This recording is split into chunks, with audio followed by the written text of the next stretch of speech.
සමහර මල් තියෙනවා පුතේ. අපි මුළු ජීවිත කාලෙම නෙලා ගන්න ඕනේ නැති.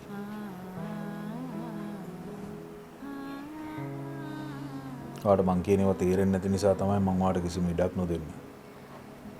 තාත්ති ප්ලීස් මට මේ සින්දුව අහන් ඉන්න දෙනවද?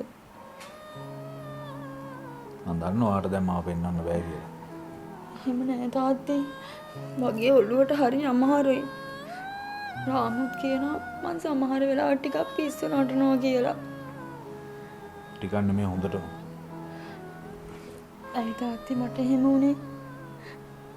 ඔයාලගේ මාන්නක්කාරකම නිසා නේද මට එහෙම වුනේ? නැත්තම් මං කොච්චර සතුටින් hina වෙලා හිටපු කෙල්ලෙක්ද? ඔය කියන හැම දෙයකටම හේතුවක් තියෙනවා පුතේ.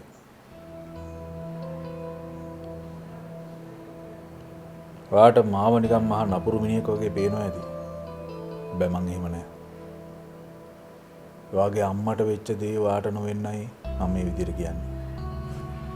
කාල දෙකක මිනිස්සු දෙන්නෙක් තාත්ති. ඒක එකට එක ගලපන්න බෑ. අන්නවට වැරදිච්ච තැන. මේ සාගර වීරනායකට කවදාවත් වරදින්නේ නෑ. මොන බොරුවක්ද? ගේ ඇතුළටම ඇවිල්ලා ඔයාව රවට්ටලා යන්න පුළුවන්. ඔයාව හරි ලේසියෙන් රවට්ටන්න පුළුවන් තාත්ති.